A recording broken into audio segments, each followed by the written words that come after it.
In this episode of American Greed, in the city of brotherly love, car wrecks are piling up, and auto insurance policies are treated like ATM machines. What a great way to make $5,000 just by going to the doctors. It's a multi-million-dollar underground business, and everybody gets a piece of the action.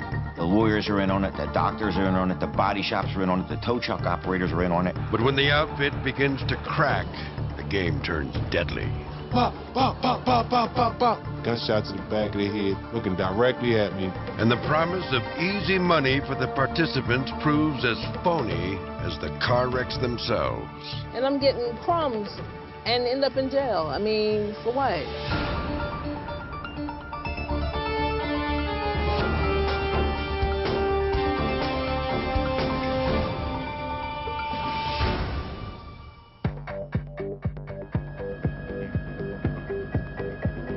June 4th, 2007, on Philadelphia's congested I-95 corridor, federal agents pursue a fugitive at speeds topping 100 miles per hour. Everything's happening so fast, your adrenaline's going, everything around you is kind of like a blur.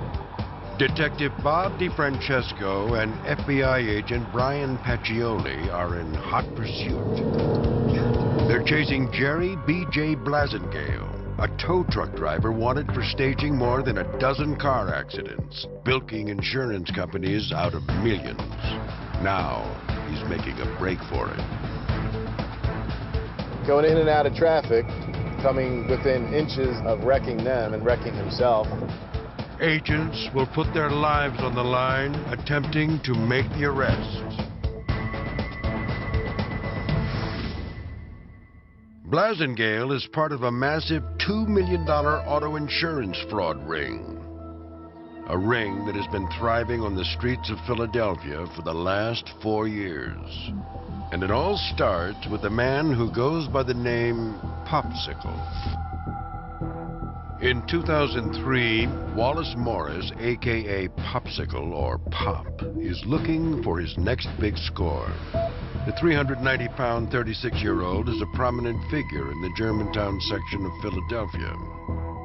Al Quintilli, who appears in silhouette, is an undercover detective for the Philadelphia District Attorney's Office. Pop was very well known in the areas where he frequented barbershops, clubs. He was around town, and he knew a lot of people. By day, Morris runs a limousine service carting patients to and from medical appointments. But by night, Pop trolls the highways as a so-called wreck chaser. Ralph Burnham with the Insurance Fraud Prevention Authority explains.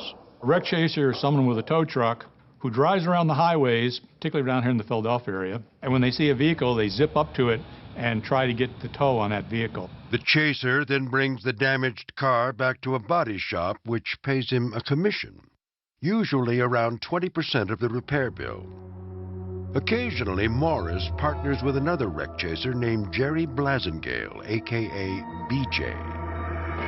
Detective Bob DeFrancesco, who also appears in silhouette due to undercover work, investigates wreck chasers like Blasingale. He was like well known in North Philly. He was always driving like the shiny tow truck, and people thought he had money and was somebody.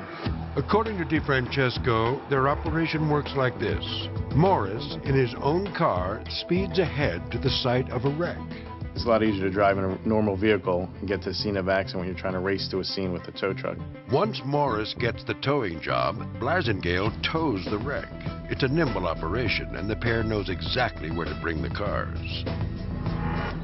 This is the former home of J.R. Auto Body, a shop managed by Danny Cupaiello. Attorney Chuck Peruto represents Cupaiello.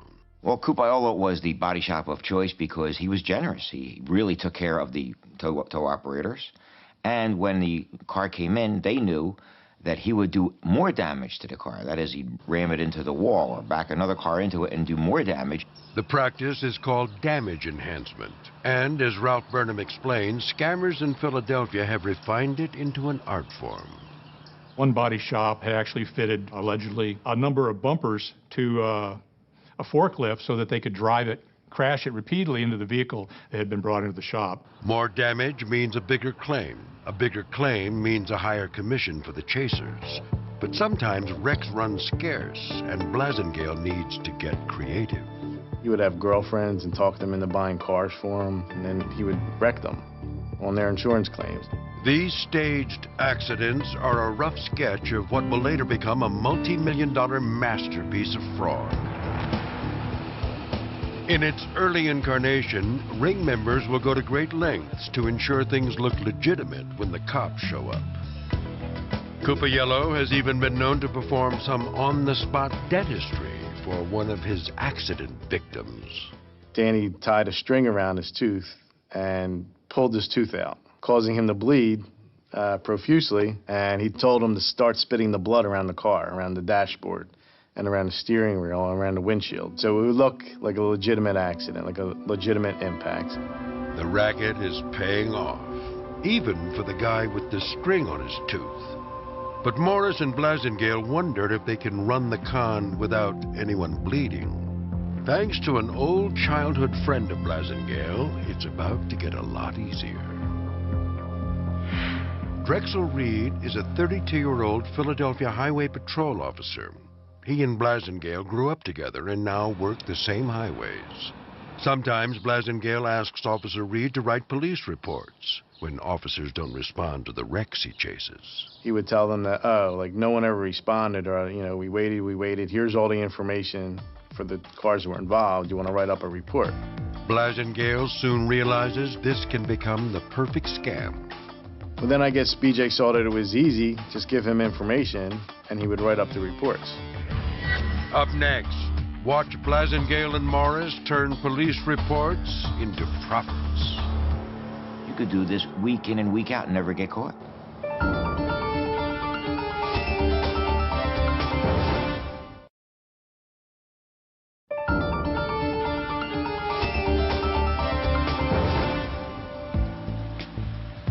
In 2003, Philadelphia car wreck chasers Wallace Pop Morris and Jerry B.J. Blasingale are streamlining the business of fraud.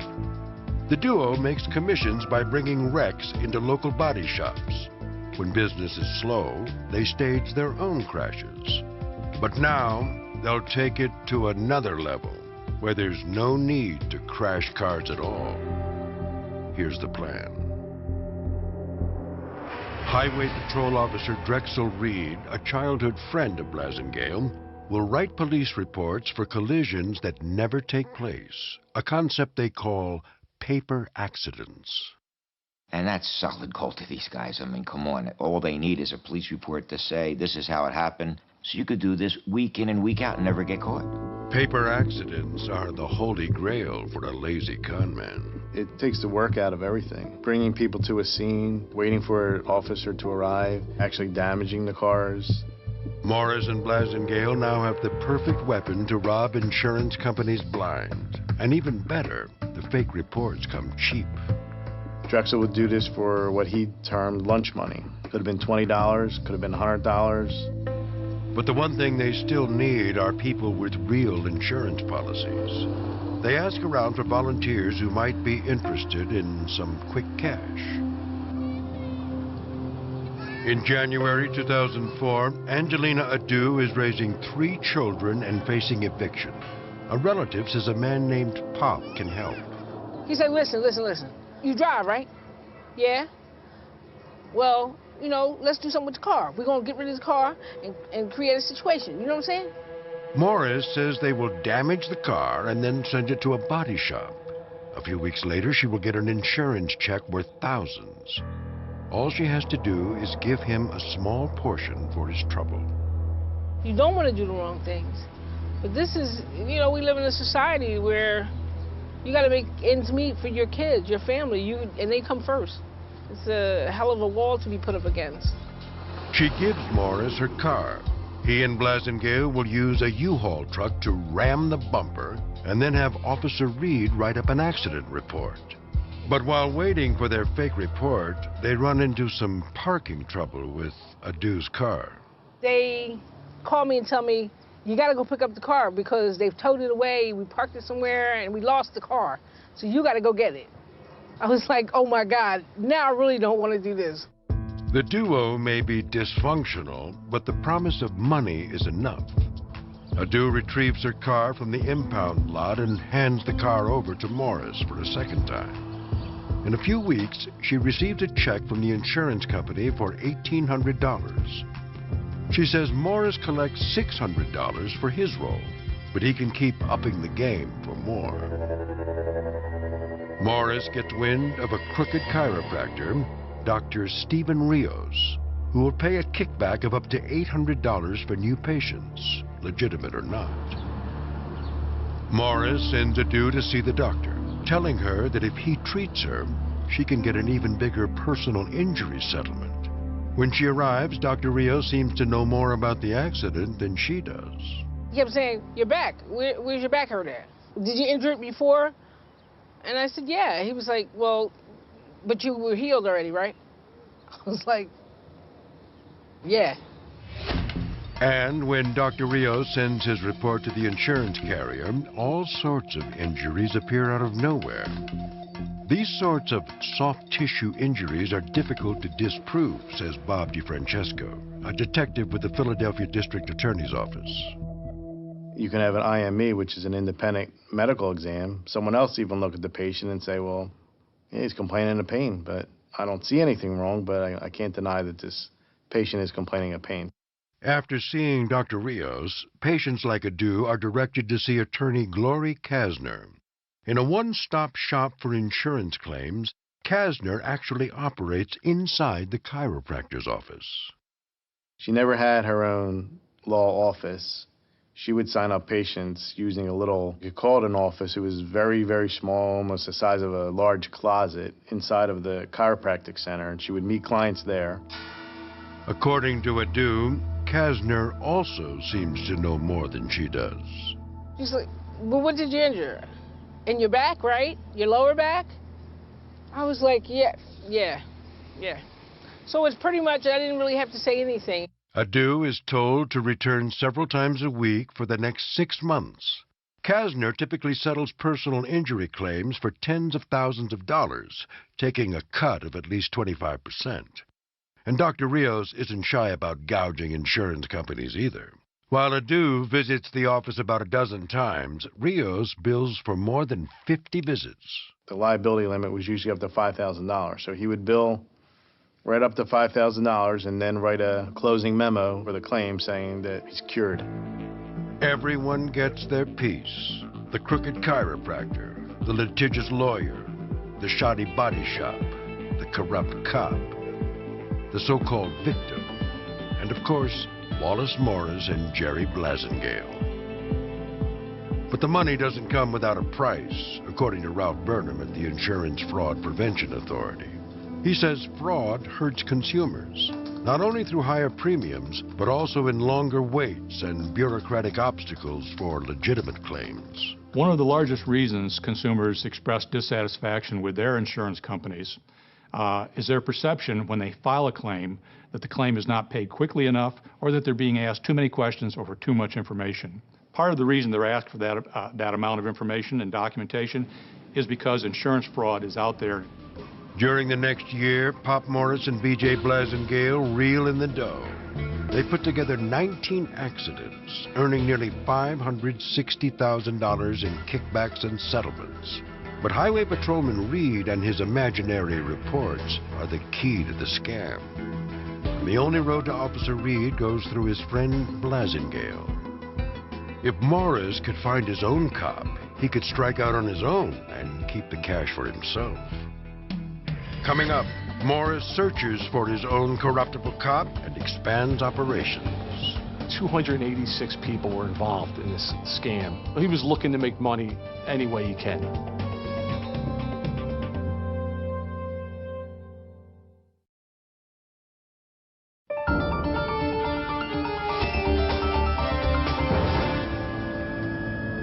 In 2004, Philadelphia native Wallace Pop Morris is turning car wrecks into big money.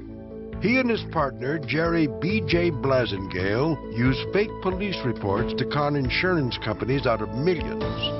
But Sometime in 2004, the duo is at odds. Their phony police reports are written by highway patrolman Drexel Reed, a childhood friend of Blasingale. That means Morris has to go through Blasingale for everything and split the cash.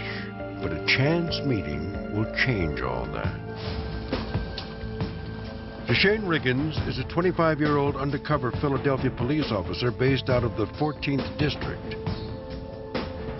Detective Al Quintilli says that Morris meets Officer Riggins at a party in 2004. Basically, he pitched to Riggins that, oh, a friend of mine was in an auto accident.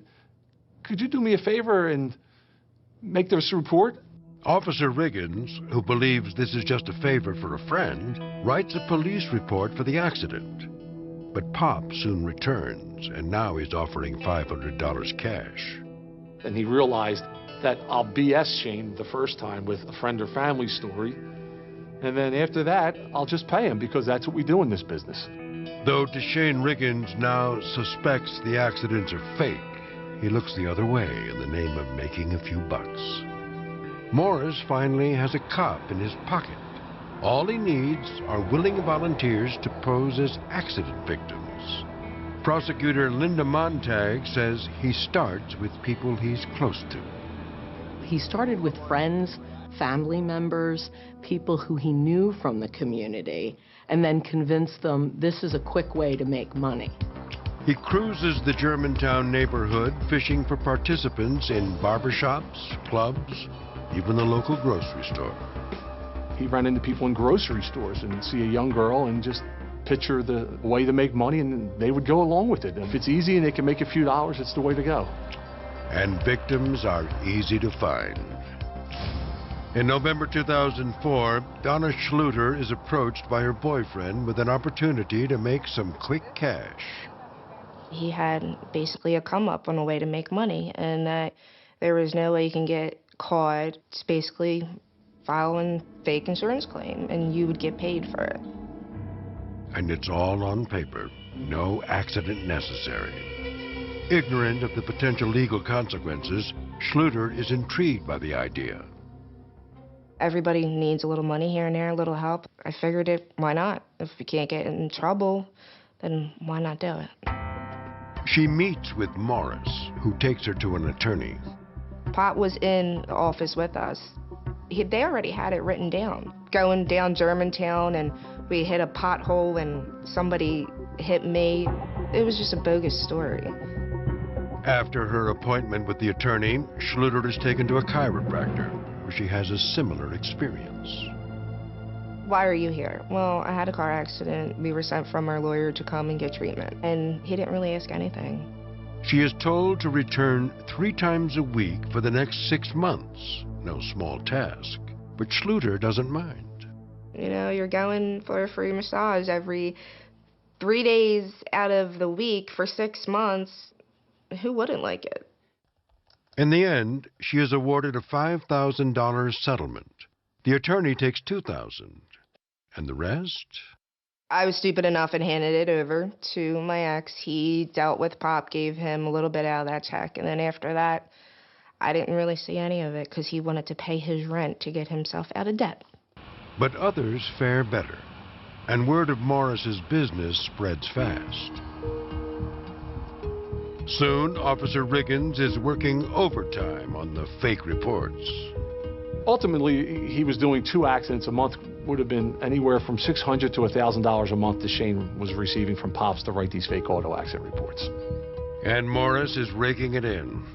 By 2006, he recruits 286 people to be involved in 45 different accidents. He's getting referral fees from doctors and lawyers, and he takes a cut of each settlement, earning thousands from each phony wreck. It was like a full-time job. I mean, he picked up people, dropped people off, created accident reports, met with the cops, met with the doctors, met with the attorneys. He uses the money to fund his frequent trips to Vegas, where he hones his skills at the poker table. While his scam is making him rich, 17 insurance companies are out some $1.2 million. But as his fraud ring grows, it depends on more and more players to keep it going. and it only takes one slip-up to bring the whole scheme crashing down. Coming up, a body shop messes with the wrong customer, and Pop Morris's former partner makes a run for it. He was going in and out of traffic, coming within inches of wrecking them and wrecking himself.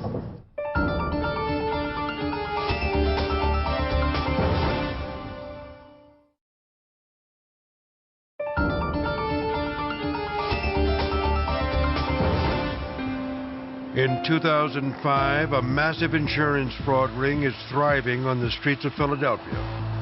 Through two parallel schemes, recruiters Wallace Pop Morris and Jerry B.J. Blasingale are getting cops to write phony car accident reports. Then, using doctors, lawyers, and body shops to put insurance companies through the ringer. Nationwide, Progressive, Allstate, AIG, Geico, Safe Oil, Rutgers, Erie, Liberty Mutual, Leader, Infinity, Farmers, USA, and Capital. I insure my cars with some of these companies, and in the end, we all pay for it. It's that simple.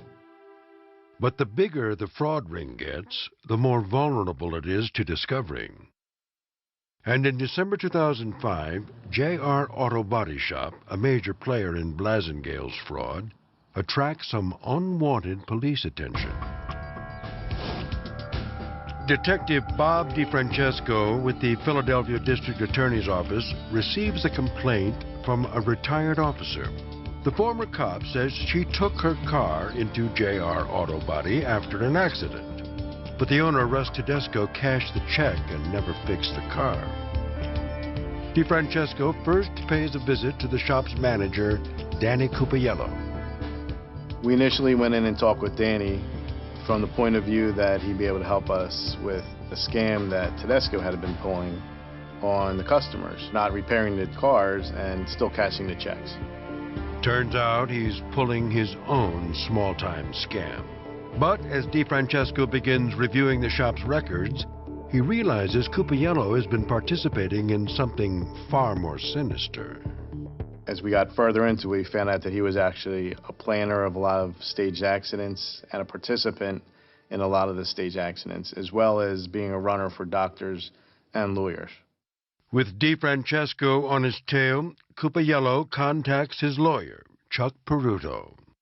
He had a role in each, either enhancing the damage to the vehicle, being an alleged victim himself in the vehicle, enhancing someone else's physical injuries. Everything from A to Z he was involved in, so it was a very, very difficult case to take to trial. Hoping to reduce his potential sentence, Cupiello agrees to talk to law enforcement. And with his cooperation, DeFrancesco learns about a chiropractor named Dr. Stephen Rios, who pays top dollar for phony accident victims. It turns out the FBI is already looking into the crooked chiropractor. In addition to paying runners for patients, he's been overbilling insurance companies by the thousands. DeFrancesco and FBI Special Agent Brian Paccioli join forces on the investigation. They begin interviewing phony patients of Rios and the wreck chasers who referred them. It's not long before a wreck chaser rats on Jerry B.J. Blasingale. He informed us that B.J. he termed it a cop in his pocket. The gig is up for B.J. He and his crooked cop, Highway Patrol Officer Drexel Reed, have been found out. The massive criminal ring is beginning to surface, and Wallace Pop Morris is up next. In January 2006, Detective Al Quintilli receives a referral from an insurance company. They have interviewed a woman who has admitted to filing a fraudulent claim. She later tells Quintilli that after being in a minor accident, a man named Pop Morris had promised her he could fix her car for free. Pop's pitch to her was that, I saw the damage on your car. I can get that fixed for you. It won't cost you a thing. Quintilli checks police records and finds 10 accidents in which Pop Morris and his associates appear. The common thread among all of them? They are all written by the same officer, Deshane Riggins. Now the red flags go up. Something's going on. We're just not sure of the scope of it. What's even stranger is that Riggins isn't even a uniformed cop. Wears plain clothes. He drives a unmarked police car. He's not responsible to handle everyday auto accident reports. Quintilli pulls all the accident reports written in the 14th District for the past several years. We go through hundreds and hundreds of accident reports, and in the end, we basically come across another 35 accidents that Deshane did. Officer Riggins has been busy. Quintilli begins the arduous task of interviewing everyone in Riggins' reports. Donna Schluter is one of them. I was at work and I got a phone call from the detective. I picked it up to find out that they were outside of my job. She meets Quintilli in the parking lot. He shows her a photo lineup and asks her who organized the fraud. And I had to pick out Pop and, well, that's the only person that I knew that was involved. Hers is one of many fingers that will point to Morris. And though Schluter is a minor player in Pop's ring, she faces up to 5 years in prison for participating. Quintilli suggests she turn herself in to earn a lighter sentence. Eventually, she gets 2 years probation for participating in the scam and has to pay back $3,000. I walked away with $200 and I had to pay back $3,000. 5 years later, that's crazy. It's nuts. Investigators are finally getting the full picture of the massive criminal ring. Now it's time to act.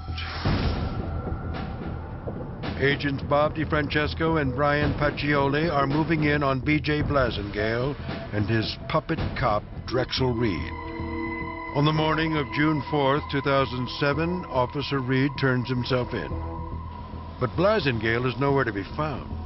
Agents stage a sting that afternoon, hoping to reel him in before he can flee the state. Agent DeFrancesco takes American Greed to the scene of the arrest. Basically, we were staked out at this location. We had a female associate of Jerry Blasingale was going to meet him across the street in the Luke Oil parking lot. The woman has learned that Blasingale is planning to flee and agreed to lure him to the scene by telling him she has money for him. Stationed nearby is a team of FBI agents in an unmarked car. Back where that white box thing is now, in the rear of the Luke Oil, was where the other agents had been positioned, I believe. They were waiting for our signal. But when Blasingale shows up, he's too smart to take the bait. He stays in the car and instead sends a relative out to get the money. The agents swing into action. They're wearing their full FBI with their blue vest and yellow lettering. They yelled FBI, attempted to apprehend him. Blasingale, still in his car, takes off. He heads for the nearby on-ramp, and agents DeFrancesco and Paccioli follow in pursuit. Your adrenaline gets pumping. You work so hard to put a case together, and you're trying to apprehend somebody. It's hard to let that person go. Blasingale is about to lead the agents down I-95, Philadelphia's main artery, at speeds approaching 100 miles per hour. Up next, American Greed goes inside a dramatic high-speed chase through the streets of Philadelphia. So everything's happening so fast. Everything around you is kind of like a blur.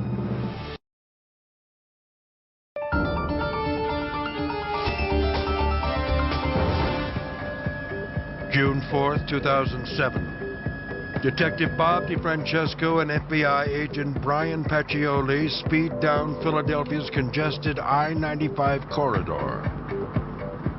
They are chasing Jerry B.J. Blasingale, wanted for using fake police reports to stage dozens of phony accidents.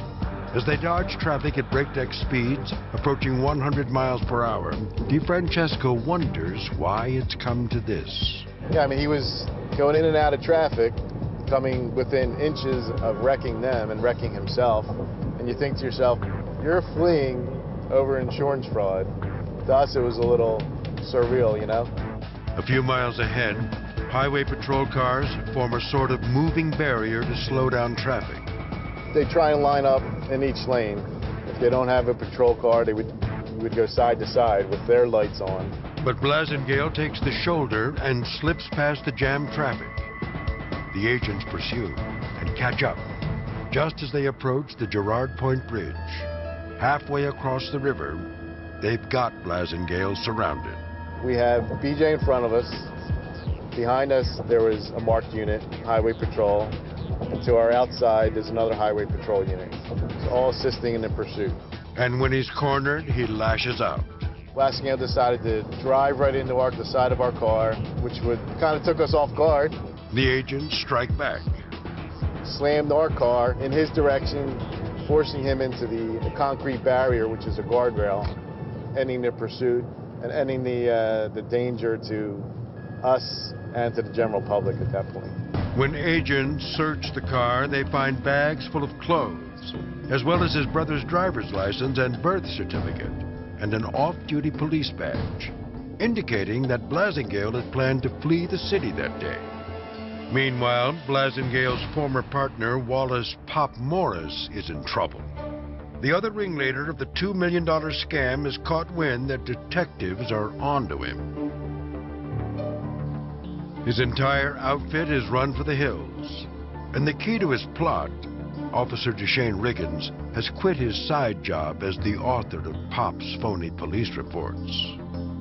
He put the brakes on writing the fake reports for Pop. So now, that's what they do. They had to come up with another way of making money. Morris has lost the engine that drives his fraud machine, but he depends on the cash the scam brings in every year. So he'll have to go back to making money the more dangerous way, staging real car crashes with real cops. They basically did it the hard way.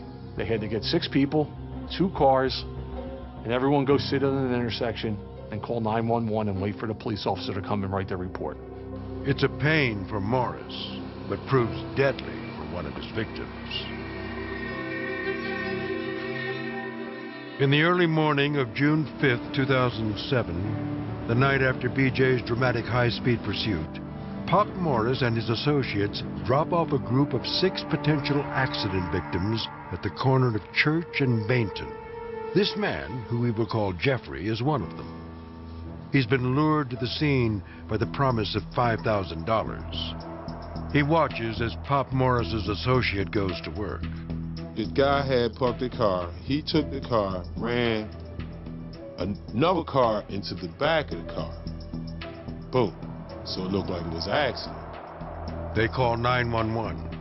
While waiting for police to arrive, Jeffrey strikes up a conversation with a fellow victim named Eric Christmas. It's Christmas's second staged accident with Morris. What they don't know is it will also be his last.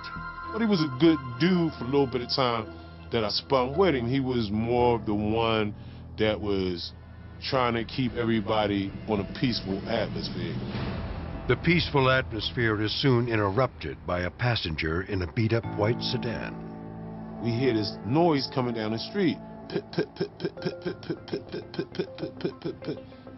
The girls looked and they started to move real fast up the hill. And the guy was like, "Oh, baby, y'all ain't gotta run." Jeffrey takes a closer look. And when I looked, only thing I seen was a barrel of a .40 Glock, like this. As Jeffrey backs away, he sees Eric Christmas move toward the car. I thought he knew the man because he placed his palms on the car and like he was talking to him. So I thought he knew him. Christmas tries to talk to the driver, and Jeffrey takes advantage of the opportunity. I did the next best thing any man should do. I got the out of there. So when I got to running, as soon as I cut the corner, you just heard it. Pop, pop, pop, pop, pop, pop, pop, pop, pop, pop, pop. Gunshots ring out, and Jeffrey ducks for cover. After a few minutes of silence, he returns to check on Christmas. And when I came back, he was laying on the ground with his hands face down, like with his head cocked to the side, his hands in the back of him, and he just was looking at me. Eric Christmas has been shot dead, the victim of a robbery gone wrong. Jeffrey says that Christmas's attempt to talk down the assailant gave him the chance to escape with his life. Had not it been for that boy, I would not be able to stay here right now and tell y'all that that man saved my life. When the police arrive, they take everyone at the scene downtown for questioning. Jeffrey goes through with the fake story to protect his co-conspirators. But anxious to move on, Jeffrey never files an insurance claim for the staged accident. Shockingly, some of the other phony victims do. When asked why, Jeffrey can say only one thing. Greed. I don't know. I didn't know him. I know this much. My mother always gave me morals and respect for folk. And that's what stepped into my brain to do the right thing. And it wasn't to keep this lie going on when this man is dead. The murder of Eric Christmas is ruled a random act of violence, unrelated to the insurance fraud. But the neighborhood is scared. And for Morris, it's the end of the line. He's lost Officer Riggins, and now his ability to recruit. He starts to sweat the pressure. In this undercover recording taken by an associate cooperating with detectives, Morris condemns Officer Riggins for not having other officers sign his phony reports. I used to say this all the time, but I used to say, no, Shane, stop, won't you get somebody else to sign these police reports? Oh, I'm cool, don't worry about it. A few weeks later, Detective Quintilli gets a call. Deshane Riggins wants to talk about Pop Morris.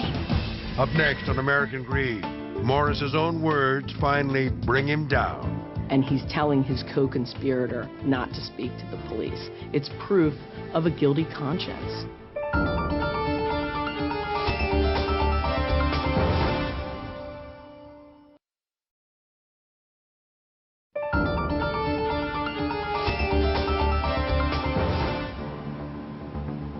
Philadelphia, 2007. The walls are closing fast on Wallace Pop Morris, the former figurehead of a $1.2 million auto insurance fraud empire. Philadelphia police officer Deshane Riggins, who once wrote Pop's fake accident reports, is now cooperating with the district attorney's office. And Riggins agrees to secretly tape record phone calls with Pop. Yo, what's up, dog? In this one, Pop urges him not to talk to the police.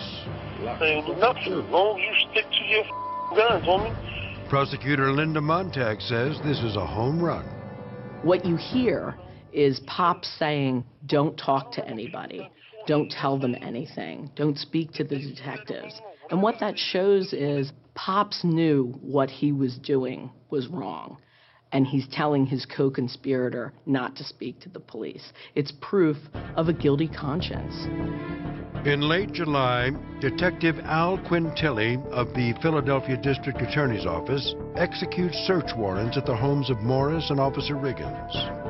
We found auto accident reports in Pop's house. We found scraps of paper listing all the people's names who might have been in the accidents in his house, in Deshane's house. On May 21st, 2008, Wallace Morris is arrested and charged with 429 counts, including insurance fraud, theft by deception, and 45 counts of making false reports to law enforcement. But FBI agents still need to nail the crooked chiropractor, Dr. Stephen Rios. In March 2008, they send an undercover agent in to see Dr. Rios, and he's wearing a wire. Detective DeFrancesco explains the idea behind the operation.